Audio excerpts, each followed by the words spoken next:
Infrastructure. Ok, aquí. How do I find information on Blue Prism Infrastructure Design? Y ahí hay un pequeño artículo al respecto de eso. Entonces, cuando tienen un error de algo, yo lo que hago muchas veces cuando me pregunto un error, copio el error y lo pego acá, en este search. Entonces, si hay un artículo que miró ese error, me va a aparecer instantáneamente.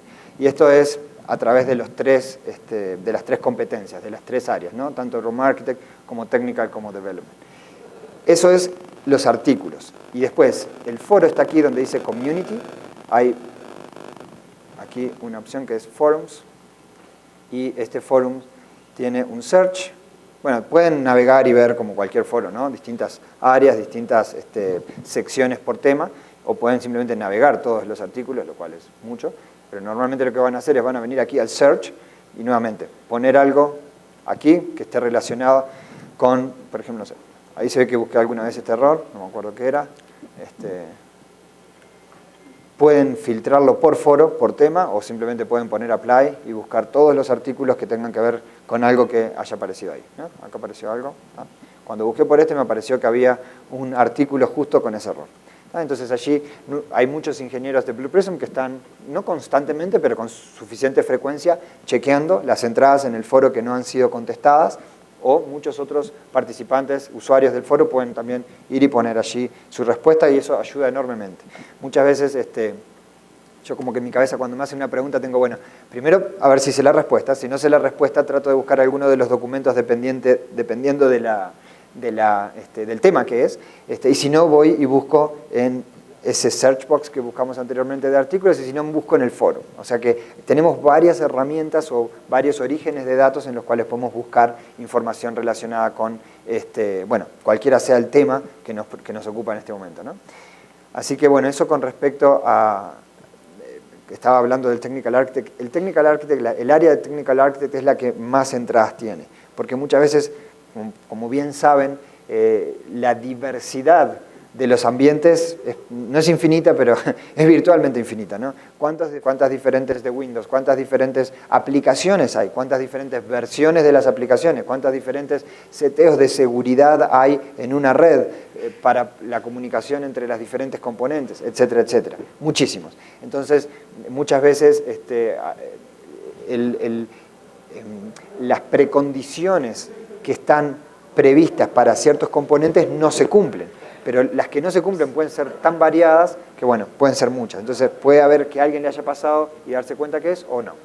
Lo último que les quiero mostrar para completar la parte de Technical Architect es una slide donde muestra los diferentes componentes de la arquitectura. Y acá nos ponemos un poquitín técnico, pero bueno, es muy overview, muy alto nivel nomás. Una infraestructura de Blue Prism. Hay dos infraestructuras, básicamente. La autocontenida, que es el clásico, tenemos la aplicación, tenemos nuestra base de datos y la aplicación se conecta a la base de datos. Ya está, no es la que está aquí. Es la que normalmente usamos para training, ¿no? La que yo tengo en mi laptop, la que también podemos en una laptop tener todos los componentes, pero la que normalmente se utiliza para hacer entrenamiento, para probar con ejercicios. Tengo Blue Prism, tengo una base de datos con información y nada más. Pero, nuevamente, ahora estamos hablando de escalabilidad, estamos hablando de enterprise, estamos hablando de una infraestructura en la cual pueda ejecutar muchos procesos y virtualmente implementar múltiples robots, múltiples trabajadores digitales. Entonces, ¿cuál es la infraestructura? ¿Cuáles son los componentes? Son esos 5 componentes que vemos allí.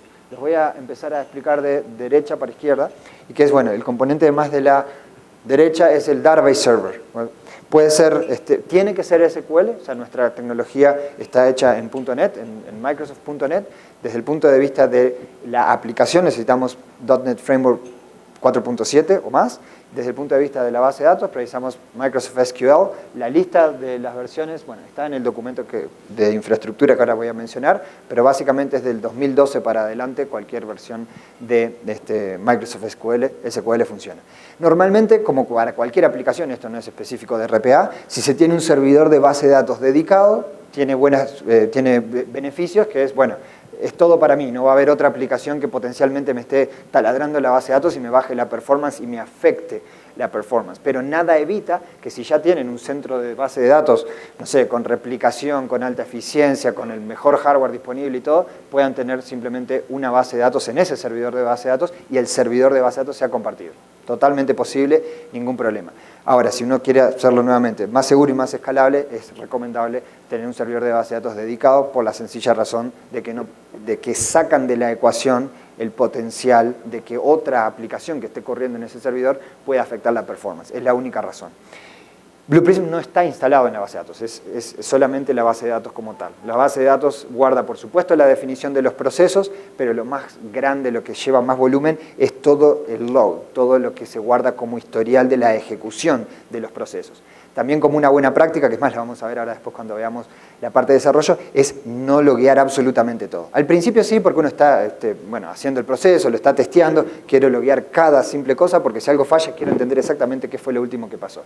Pero luego cuando el proceso está en producción, grabar ciertos milestones, ciertos puntos importantes, y sobre todo cuando hay un error sí grabar qué pasó, pero no cada cosa que ocurre, simplemente por un manejo de volumen de datos. No hay otra razón, no es un tema de eficiencia, es un tema que esa base de datos puede crecer bastante si estamos hablando cientos de robots, cientos de procesos. También, así como digo una cosa, digo otra, tenemos todo un sistema, que no lo vamos a ver en detalle porque eso ya es un poquito muy detallado, pero tenemos todo un sistema de archiving, de archivo de la base de datos. Se puede correr una vez por día, le damos una fecha y dice, bueno, todo lo más viejo de 6 meses, por decir algo, no se borra, se guarda en un archivo zip file y eso puede tener todo su versionamiento y cuidado, que dice, bueno, sí, si hay, no sé, dentro de un año me hacen una demanda y tengo que mostrar qué hizo el robot hace un año, bueno, acá tengo el archivo, lo levanto en una base de datos, es como un database backup y pueden mostrar exactamente qué hizo el robot por clics en cada proceso. Pero les permite tener la base de datos bastante limpia en cuanto a eso. El segundo componente es el Application Server. El Application Server funciona como un manejador de conexiones a la base de datos. Es un tema de eficiencia y también tiene otras características que ahora vamos a mencionar. Pero básicamente lo que hace es, el tercer componente, que son los recursos de ejecución o los runtime resources, es el componente donde virtualmente funciona el robot. Piénsenlo, ese robot digital, ese trabajador digital, tiene que tener un computador para trabajar, ¿no? Bueno, ese computador donde los procesos se ejecutan son los recursos de ejecución, los runtime resources. Entonces, el Application Server lo que hace es junta todas las conexiones de los runtime resources a la base de datos. Entonces, la base de datos contra el Application Server tiene solo una conexión. Si tenemos 100 trabajadores digitales, no va a haber 100 conexiones a la base de datos. Va a haber 100 conexiones de los recursos de ejecución al database, al Application Server, pero el Application Server va a tener una sola contra el Database Server, entonces es mucho más eficiente. ¿Okay? Esa es la principal razón de la existencia del Application Server. Y yo sé que Application Server suena como que la aplicación está allí, pero no, si bien está Blue Prism instalado, la funcionalidad principal que hace es eso, mantiene la conectividad con la base de datos, hace la administración y la gestión de la conectividad con la base de datos. La otra cosa que hace el Application Server es la ejecución del Scheduler. El Scheduler es una herramienta que es parte de Blue Prism que simplemente te permite hacer una planificación, un calendario de cuándo va a ejecutar cada proceso. Se puede hacer manualmente, es decir, se puede on demand, pero también lo puedes planear y decir, bueno, este proceso va a ejecutar a esta hora, en este recurso, este proceso va a ejecutar a esta hora, en este recurso, y haces un plan. Bueno, ¿dónde se guarda ese plan? Está en el Application Server. El Application Server es el que básicamente despierta al robot y le dice, robot, proceso, ejecute y haga lo que tenga que hacer. Cuando termina, se marca como completado y así sigue. Después, bueno, como mencionaba, los runtime resources no son los robots en sí, pero es donde los robots van a ejecutar los procesos. Muchas veces yo hago esta comparación, es como que, bueno, tú tienes una oficina con una mesa y ya tienes 6 laptops en la mesa, ¿no? Bueno, esos son los runtime resources, las laptops donde los robots van a trabajar. Ahora, tú potencialmente puedes tener, si tienes 6 laptops, potencialmente puedes tener hasta 6 robots haciendo cosas en esas 6 laptops. Pero también puedes tener solo 2 robots, y piensen en 2 licencias, y 6 laptops. Nada evita que tengas más runtime resources que licencias. Lo único que no van a poder usar más de 2 en paralelo. Pero muchas implementaciones, dependiendo de las características de los procesos, tienen más recursos de ejecución que trabajadores digitales. ¿Por qué? Porque los procesos a veces necesitan características específicas dentro del sistema. Voy a ejecutar este proceso, necesito esta aplicación, estos permisos, etcétera, etcétera. Entonces, cuando voy a ejecutar, cuando el trabajador digital va a ejecutar cierto proceso, voy a tener que usar ese runtime resource, porque tiene características específicas. Por ejemplo, en las industrias financieras muchas veces dicen no puede tener acceso a Internet. Es una política si no puede tener acceso a Internet. Entonces, cuando se ejecuta este proceso necesito esto, que ya tiene todas las políticas de seguridad, de forma tal de que no tiene acceso a Internet. Entonces el robot va a ir a ejecutar en esa laptop, no es una virtual machine por supuesto, pero en ese computador, en ese sistema, porque ese proceso es súper seguro y no puede tener acceso a Internet. Pero ahora, cuando estoy ejecutando otro proceso, que es más, necesito acceder a un website para ejecutar mi proceso, necesito tener acceso a Internet. Entonces, potencialmente, el trabajador digital se puede mover de una a otra, justamente dependiendo de las características que uno tiene. El siguiente componente es el Interactive Client, y el Interactive Client ahí es como la ventana del usuario, ¿no? Estamos hablando que va a estar monitoreando la ejecución. Aquí están los robots ejecutando los runtime resources y todo el backend conectado, application server database, y el Interactive Client va a ser el controlador que va a ver la ejecución. No la ejecución en cuanto a las ventanitas moviéndose, la ejecución en cuanto a este proceso está asignado a este recurso, está ejecutando, o completó, o está terminado, o miro el dashboard, que ahora después lo vamos a ver cuando muestre la parte de desarrollo, que dice cuántos procesos se ejecutaron, cuántos ítems ejecutó cada proceso, cuánto tiempo demoró, básicamente es el que está monitoreando. Y el último que está allí, que es el de Developer Controller, es básicamente desde el punto de vista de instalación, igual que este otro del Interactive Client, pero lo que es la ventana para el desarrollador. En producción no hay uno de esos, en producción está solo el de monitoreo. Es el que normalmente se va a conectar y va a hacer el desarrollo de los procesos. Va a ejecutar los procesos local, no va a usar un runtime resource, va a ejecutar el proceso local, lo va a configurar, lo va a testear, y una vez que esté pronto lo va a publicar y allí sí lo puede ejecutar en un runtime resource. Entonces, el desarrollador normalmente va a trabajar está allí más afuera, que puede ser su propia laptop, si tienen Blue Prism instalado y necesita solo la conexión al application server para llegar al database server, o puede ser una virtual machine que se conecta y trabaja desde allí. Así que bueno, eso es muy rápido los componentes que tiene una infraestructura de Blue Prism: database server, application server, runtime resource y los interactive clients. ¿Alguien había visto, alguien conocía estos componentes anteriormente? ¿Les sonó, aunque sea estos nombres? ¿Sí? Los que han estudiado, los que se han certificado seguro. ¿Alguna pregunta de estos componentes les suena? No, para mí es bastante sentido común y los componentes, pero la primera vez que lo veo es como que, ¿cuántos componentes hay allí, no? Sí, adelante. ¿Tenemos el micrófono allí? ¿Una pregunta, por favor?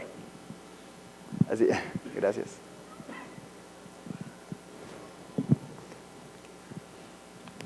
Buenos días. Buenos días. Tú mencionabas en el segundo componente, el application server, que básicamente es el vía de schedule.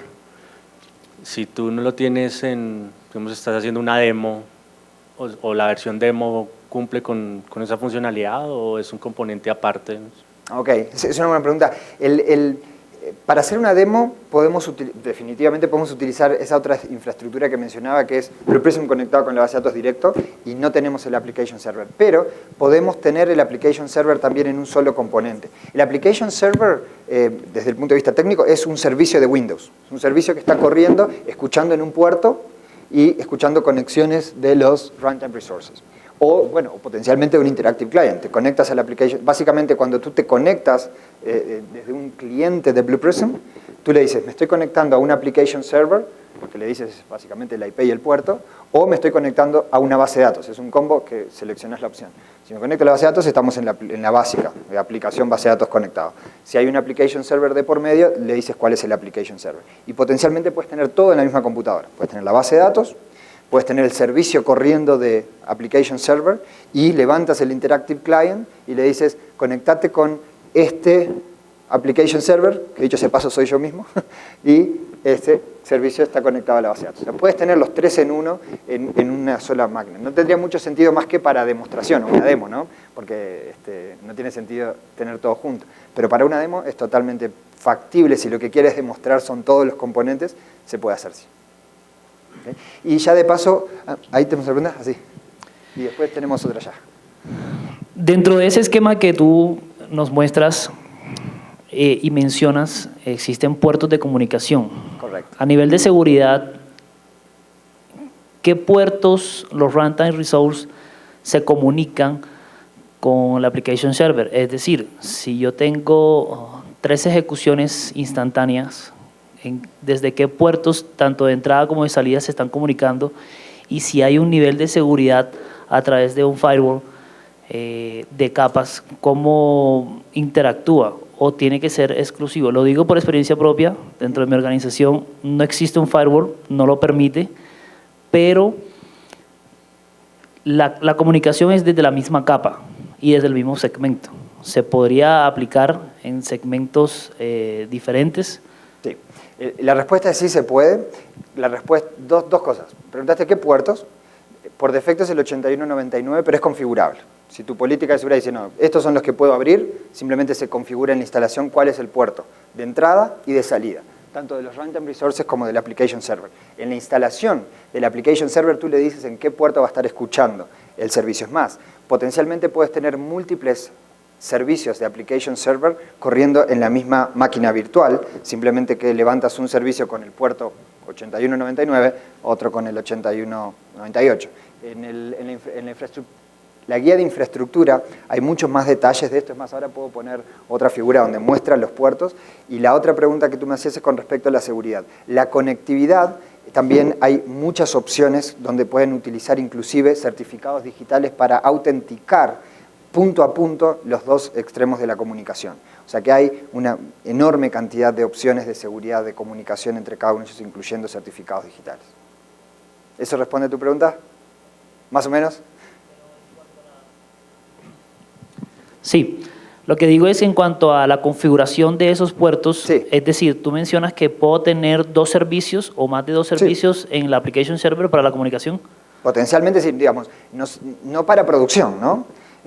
Simplemente por un tema de que estás teniendo un punto de falla muy, vamos a decir así, clave. Normalmente tenemos un application server, si tienes, por ejemplo, el ambiente de desarrollo, el ambiente de QA, el ambiente de producción. Normalmente el ambiente de desarrollo y QA van a compartir un application server, una máquina con 2 servicios y un database server, solo que cada uno va a tener una base de datos diferente. ¿Ok? ¿Eso responde a la pregunta o no? No, más o menos. Pero básicamente lo que le dices al application server es en qué puerto escucha. Y después a los runtime resources tú le dices, voy a apuntar a este application server en este puerto. Y obviamente tienen que coincidir. ¿Okay? Pero es configurable el puerto. Por defecto es 8199, pero es solo porque tiene que haber uno por defecto. ¿Okay? Teníamos una pregunta ya primero y después otra aquí. Buenos días. Buenos días. Tengo una inquietud, es físicamente las máquinas, ¿dónde se encuentran? Si del lado del cliente o del lado de ustedes. ¿Y quién se encarga de la administración de las máquinas y de la base de datos? Ok. Cuando dices de ustedes, ¿lo piensas como al lado de Blue Prism? Sí, señor. Ok. Definitivamente no tenemos nosotros un servicio que brindamos infraestructura. O sea, esto está orientado, diseñado, pensado para que esto esté... Ahí voy a pensar bien las palabras que digo. On-premise en el cliente o definitivamente todo esto puede estar en la nube. Pero es gestionado, administrado por el cliente. Habiendo dicho eso, hay partners que brindan servicios de Blue Prism as a service, que básicamente tienen esto multiplicado por mucho en la nube, y ahí hay un tema de comunicación con los clientes, comunicación, estoy hablando de comunicación remota a la nube, y brindan servicios de Blue Prism como service, as a service. Pero no está nunca en Blue Prism como compañía. Es decir, está orientado a que esté, nuevamente, on-premise o en la nube, o potencialmente si hay un proveedor que toma la arquitectura de la nube y la ofrece como servicio, potencialmente eso puede ocurrir. También tenemos, dicho sea de paso, ahora que menciono la nube, dicho sea de paso, tenemos certificaciones y guías de referencia que están allí en la parte de documentos para las 3 nubes principales, ¿no, Fernando? Google, IBM y Amazon Web Services. Me falté, no, pará. Microsoft, gracias. Google, Microsoft y Amazon. Las podemos mostrar ahora después, pero hay una guía de referencia para porque muchos clientes ahora están migrando a la nube o tienen muchas de sus aplicaciones ya en la nube. Entonces, toda esta infraestructura definitivamente se puede poner en la nube. Hay temitas de conectividad que hay que resolver y justamente esas guías de referencia ayudan a eso, a la comunicación. ¿Quisieras aportar algo al respecto? ¿Tenemos el micrófono ahí? ¿Un micrófono? Mientras agrego eso, mientras él aporta eso, voy a ir mostrando la guía de infraestructura. Y normalmente si ustedes implementan todo esto en la nube, lo que se recomienda es tener todos estos componentes dentro de un VPC, que es un Virtual Private Cloud, o sea, su ambiente privado dentro de Amazon o Azure o Google, donde ustedes lo tengan, por cuestiones de seguridad y de las conexiones y de todo esto. Pero todo tenemos documentación que te dice casi paso por paso cómo implementarlas. Ahí está el de Google Cloud y te dice cuáles son los productos dentro del Google Cloud que nosotros recomendamos utilizar para cada uno de los componentes. Ahí están. El de Amazon usa EC2, que es el Elastic Cloud Computing.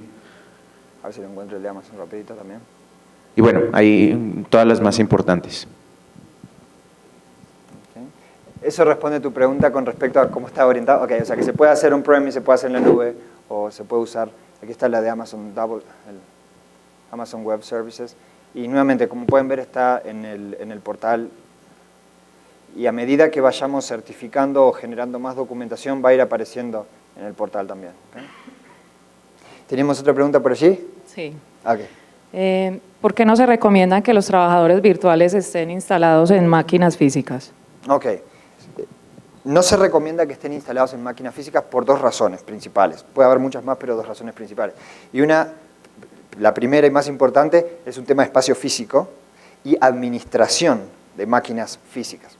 Es más, tenemos un banco, ahora cambió, en Inglaterra, que esto pasó hace años y todavía la virtualización era algo bastante nuevo y empezó con poca escala, 3, 6, lo que fueran, computadoras, y eso eran sus runtime resources y estaban muy orgullosos de que los tenían allí corriendo y no había una persona sentada adelante, ¿no?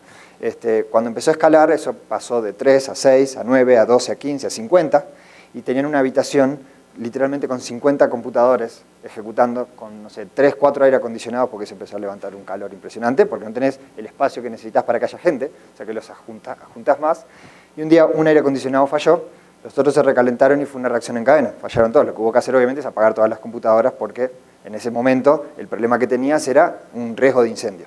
En ese momento lo que acababa de pasar es que de pronto tenía 50 empleados digitales que desaparecieron, o sea, dejaron de trabajar. Es como que tenían los trabajadores digitales esperando y no tenían computador para trabajar.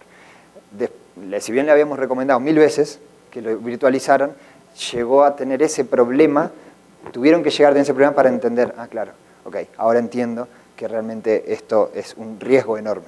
Y nuevamente, siempre es pensar en escalar, porque pensar en 3 computadoras, honestamente no estamos hablando de ningún problema. Si le tengo que hacer una instalación, me conecto remoto, lo instalo en una, me conecto remoto, lo instalo en otra, me conecto remoto, lo instalo en otra.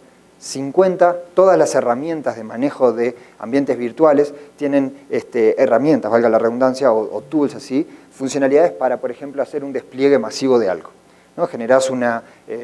Por ejemplo, generás una imagen y decís, bueno, yo tengo esta imagen y esta es mi imagen, ahora saqué un runtime resource, pero ahora yo tengo un pico de trabajo y necesito 10 runtime resources más, y lo único que hago es copiar la imagen, y ahora tengo 10 trabajadores virtuales, no tengo que andar comprando máquinas, poniéndolas, instalándolas, todo eso. Lo otro que te da es, por ejemplo, hay paquetes de instalación de software masivos también cuando son recursos virtuales. Entonces, bueno, sale la nueva versión de Blue Prism y tengo 50 trabajadores virtuales, quiero actualizar los 50 trabajadores virtuales. En vez de ir instalando uno por uno los 50, tengo herramientas que lo que dicen es me instalo en todos los trabajadores virtuales. Lo otro, y ya conectando un poquito con la cloud, es hasta hay un tema de costo. Porque muchas veces tú puedes tener, y capaz que hay expertos en cloud me pueden decir más que yo, Eric acá, el que tenemos acá es experto en cloud, dice, ahora en esta semana preciso 50 virtual machine más. Entonces las levanto, las prendo y las uso. Hago uso, tomo el beneficio. Pero bajó mi pico de trabajo por la razón que fuera y ahora las apago. Entonces no tengo costo por más tiempo. Ahora, si yo tengo físicamente las máquinas, eso automáticamente no existe. Lo otro es el upgrade de hardware. ¿okay? No sé ahora en Intel en qué procesador está y todo lo que fuera, pero ahora de pronto tenemos una nueva aplicación o la aplicación tiene una nueva versión y la RAM que tenía, de no sé, lo que fuera, 8 GB ahora no me alcanza, necesito 16. En un ambiente virtual es tocar 2 botones y ahora tengo 16. Obviamente, tal vez haya que pagar más. En resumen, es la flexibilidad y la adaptabilidad de poder tener todos esos trabajadores digitales dándole lo que necesita para poder ejecutar. ¿Algo más para agregar? Entonces, Sí. por lo que veo, nosotros vamos a recogerlo, porque es que eso hoy en día es lo que está pasando con los competidores. Están ofreciendo ese el tema, venga, yo te instalo, en los usuarios finales, te monto un robot que hace el 50% de tu proceso y el otro 50% te lo robotizo, pero entonces ahí pero ¿cómo comparten esa? Nuevamente, piensa en escala. Eso con 2, 3 computadoras, 5, 10 capaz. Piénsalo con 500. Está la nueva versión. A ver qué va a ser 500 instalaciones. Son a gran escala. Y otra cosa que nos pasó, de hecho, tenemos un cliente que tenía 40 laptops y le decíamos, no lo instales físico, y desafortunadamente un partner, esto fue en México, le recomendó que lo hiciera físico. Nosotros le dijimos, no lo instales físico, yo le veo una cantidad de problemas que esto puede darse, y él decidió que no, que físico era mejor porque era más seguro. Tenía 40 laptops corriendo en un cuarto, para enfriarlas tenía 4 aires acondicionados funcionando, y de pronto una noche, un aire acondicionado falla, los otros 3 empiezan a cargar más, falla el otro, empiezan a cargar más, obviamente los aires acondicionados que quedaban no dan la talla, fallan, se empieza a sobrecalentar, para cuando ellos tienen tiempo de reaccionar, 2 de esas laptops se derriten físicamente por el calor que las 40 laptops están generando, se les cayó la infraestructura de RPA. ¿Por qué? Por hacer una mala práctica. Entonces, por eso es muy importante este tipo de best practices. Ya hemos visto, cuando recomendamos cosas aquí, es porque ya hemos visto todas las embarradas que se pueden llegar a hacer en una implementación a nivel mundial. Por eso es la pregunta tuya, por eso es otra de las razones que no es recomendable. O sea, cualquier cosa que pase y se murió, o sea, se derritió el computador, no tenían un buen sistema de respaldo y toda esa información que estaba ahí se perdió. O sea, cuando hay virtualizado, pues se puede hacer disaster recovery, se puede hacer business continuity, hay muchas cosas que se pueden hacer que de la otra forma no. Yo no soy tan técnica, Okay. pero me imagino más o menos en la arquitectura. Yo instalo Blue Prism en la nube. Suponte que yo tengo un proceso que tengo que interactuar con SAP, con mi ERP, SAP. Tengo que descargar una información de Office, tengo que ir a mercar otro software que yo haya comprado. Y suponte que todos esos software están o esos aplicativos están por fuera de ese servidor donde yo voy a instalar Blue Prism. Digamos que hoy en día accesamos por medio de conexiones remotas o algo. ¿Cómo hace Blue Prism para ir a esos sistemas? Porque el proceso Sí, la respuesta es de la misma manera, tú acabas de decir, accesamos remoto, exactamente de la misma manera. Recuerda que el trabajador digital simula a lo que sería el trabajador humano en el sentido de la interacción con las aplicaciones. Tú dices, yo tengo las aplicaciones en servidor eso, tiene la capacidad de ir a abrir, claro, como... Definitivamente, y justamente esas guías de infraestructura de la nube, una de las cosas que indica son las conectividades, porque ahí hay muchas cosas hay modelos que son inclusive híbridos, no están todo en la nube ni todo on-premise, hay en los dos, dependiendo de los accesos a las aplicaciones que necesitan. Yo siempre vuelvo a decir, ¿cómo lo hace el humano? Entonces, bueno, el humano lo hace así, la aplicación está una en la nube, otra acá, otra allá. Bueno, la computadora, el laptop, digámoslo así, del humano, ¿dónde está? Bueno, obviamente está acá físicamente. Es eso replicado donde tú quieras. ¿Lo quieres en la nube? Bueno, de la nube tiene que tener acceso a donde tenía el laptop. Lo tiene on-premise, de esa on-premise installation, tiene que tener acceso a las aplicaciones. Tiene que darle acceso al robot a las aplicaciones que necesita para ejecutar el proceso. Hay un tema de seguridad porque, bueno, la conexión necesariamente tiene que ser segura. Todas las conexiones entre los componentes están encriptadas. También necesitas que la conexión que hay entre ese computador, porque justamente como lo hace el humano, hacia las aplicaciones, si tienen una política de seguridad de la compañía, simplemente tienen que cumplir esa conexión, la misma política de seguridad. Sí, lo digo es porque que de pronto en una implementación no se presente el caso y yo le tenga que decir al cliente, no, vení, es que tú tenés que comprar una licencia porque la tenés que instalar en ese servidor. no de Blue Prism, sino de los otros aplicativos. Definitivamente, bueno, claro, entiendo lo que tú dices, piénsalo y nuevamente, ¿qué pasaría si viene un nuevo empleado? Olvídate de RPA. ¿Qué haría para que tengas un nuevo empleado? ¿Necesitaría una nueva licencia de acceso a SAP? Y bueno, el trabajador digital va a necesitar una nueva licencia de acceso, porque si no, magia no puede hacer, ¿no? O sea, ahora si es un website, que lo único que necesita es acceder, usuario, contraseña y entrar, eso es lo que necesita el trabajador digital. Un website, acceso y entrar. Pero si el trabajador digital para ejecutar necesita una licencia porque la aplicación que va a utilizar requiere una licencia, sí, la va a necesitar, pero ese es independiente si es cloud, si es local. Y ahora estoy conectando dos puntos de lo que vos dijiste. Si lo pones en el computador del usuario final y utiliza el usuario del usuario final, ahí eso es la definición de RDA. O sea que ahí estás en otro capítulo. Porque ahí no hay ningún tipo de trazabilidad, que lo hizo el humano, lo hizo el robot. Ahí todo lo que hablamos de repudiación, decir, bueno, ¿quién tiene la culpa si algo va mal? ¿Cómo es la interacción con otras aplicaciones? Eso es scripting, básicamente. Es decir, bueno, en vez de hacerlo yo, lo hace este script. Eso no es un trabajador digital centralizado, seguro, con todos sus componentes de otra entidad de trabajador digital. Es una pequeña ayuda asistente a un humano. Entonces ahí estamos hablando de cosas bien diferentes cuando hablamos de instalarlo en la computadora final, ¿no? No es un trabajador digital. Muchas gracias. Muchas gracias. Y una última cosita, también en el tema de licenciamiento, o sea, independiente del tema de Blue Prism, también hablando un poquito de licenciamiento del tema Microsoft, cuando tú empiezas a instalar en distintos computadores, cada computador tienes que pagar por una versión de Windows. Entonces se te empieza a subir el precio. Cuando tienes un servidor y ese servidor empieza a crear máquinas virtuales, si estás usando Windows Server Enterprise, tienes una cantidad ilimitada de máquinas virtuales que puedes montar encima. Blue Prism corre tanto en Windows para desktop como en Windows Server. Entonces, si lo montas en una máquina con Windows Server Enterprise, puedes tener 10, 20, 100 máquinas virtuales corriendo sin tener que pagar un solo dólar extra en tema de licenciamiento de Microsoft. Entonces, ahí te ahorras también muchísima plata. Ok, no sabía eso. Y lo otro a mencionar es, piensa en la escalabilidad también, ¿no? O sea, cuando tú lo tienes en los clientes, ¿qué pasa si hay esos picos de trabajo? No puedes hacer distinto, ¿no? Tú tienes trabajadores digitales que están, si se quiere, a la espera, o runtime resources que los tenés apagados sin consumirte, no sé, servicios de Azure, y ahora necesito 100 de pronto, puf, ok, los prendo, gasto, los uso y los apago y dejan de consumir. Entonces, ese tema, toda esa flexibilidad es completamente separado de lo que sería en una implementación local de RDA. Okay. Bien, vamos a... Una pregunta. Una pregunta ahí. Sí. Ven, cuando trabajamos con sector financiero, sí. Entonces muy posiblemente puedo tener desplegado Blue Prism en la nube, tengo que consumir servicios que tengo on-premise.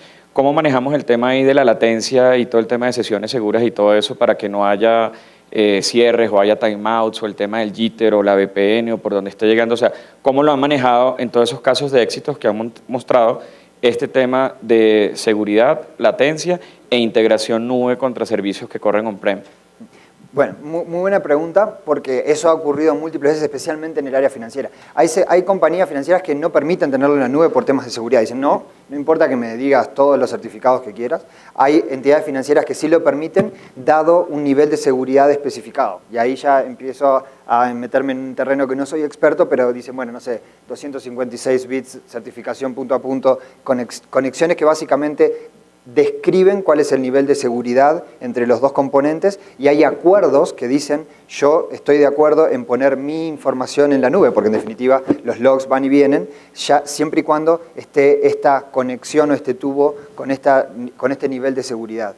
No tengo casos específicos para decirte qué tipo de seguridad, pero sí tenemos clientes que han discutido justamente con los technical architects, definitivamente, cómo implementar los diferentes niveles de seguridad. Una de las guías de conectividad habla de todos los canales y todas las posibilidades de seguridad.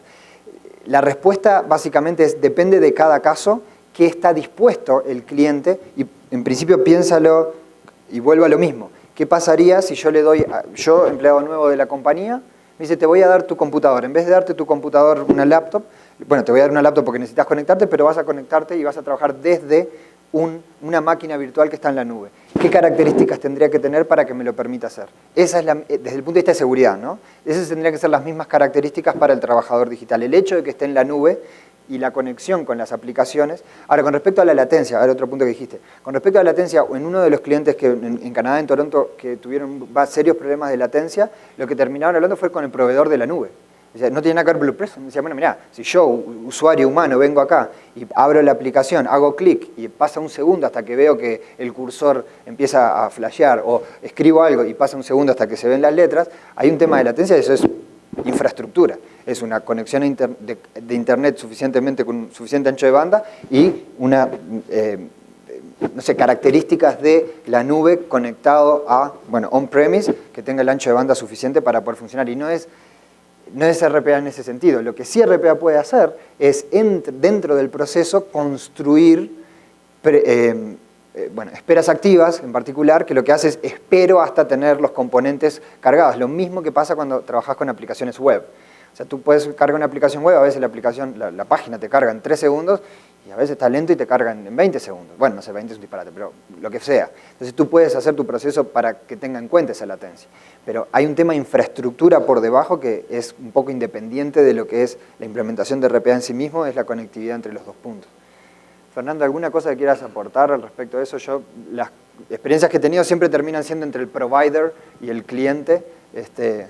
Eric, no. Acá tenemos un experto en nube. No, perdón, Fabi, No, dale. quería aclarar eso porque hemos tenido casos con clientes y es como vos decís, depende de la tecnología, si es Microsoft, si es Google, si es Amazon, si es IBM, y claramente también va a requerir que el partner empiece a adquirir skills de nube. Porque es como vos bien dijiste, ya no depende de Blue Prism, así instales SAP o cualquier otra tecnología, necesitas armar una arquitectura de nube sólida. Tenés que generar una VPN site-to-site, tenés que generar credenciales, encriptaciones, tenés que definir si la arquitectura va a ser multi-tenant o single-tenant. Entonces ya tenés que generar la arquitectura de nube no solo para Blue Prism, sino para todo lo que se va a montar en esa nube el día de mañana. Es decir, no solo depende de Blue Prism, sino que ya es una arquitectura de nube, todo lo que esté en la nube, cómo se va a comunicar con todo on-premise. Lo que está on-premise. Excelente. Básicamente eso. Y también ahí, bueno, los partners están certificados en las distintas marcas, Google, Microsoft, etcétera. Seguramente tienen apoyo de la marca, perdón, con arquitectos, digamos, que pueden ayudarlo a generar toda esa arquitectura de infraestructura. Excelente, o sea, muy buen punto. ¿Te presentás para todos los que...? Porque acá Sí, tenemos un experto en nube, así que está bueno. Perdón, Eric Schubach de Control 365, partner de Microsoft a nivel LATAM y también, bueno, partner de Blue Prism. Vinieron de Argentina, especialmente para este workshop, así que lo encomendamos en ese sentido. Y tienen mucha experiencia justamente en eso, así que es muy importante. ¿Alguna otra pregunta, consulta, comentario al respecto? Acá puse, con respecto a los puertos en la guía de infraestructura, digo 8198, 8197, se pueden configurar, pero este es el ejemplo que les decía, tiene un application server que corre 2 servicios implementando el application server en uno y un solo servidor de base de datos con 3 bases de datos, una para de producción, una de dev y una de test. O sea, simplemente lo pueden hacer tan, digamos, lo pueden configurar de diferentes maneras dependiendo de la reusabilidad que quieran con respecto a los diferentes componentes. En particular, el Application Server tiene muy baja uso de recursos, porque es simplemente un servicio haciendo conexiones. ¿Okay? ¿Alguna pregunta o comentario al respecto de cualquier cosa que hemos conversado? ¿No? Bueno, entonces cubrimos ROM Architect, cubrimos Technical Architect, ahora vamos a hacer un break, estamos un poquito tarde, pero creo que valió la pena porque las preguntas son muy interesantes. Tomémonos 15, 20 minutos y retomamos con la parte de desarrollo. ¿Okay? Muchas gracias.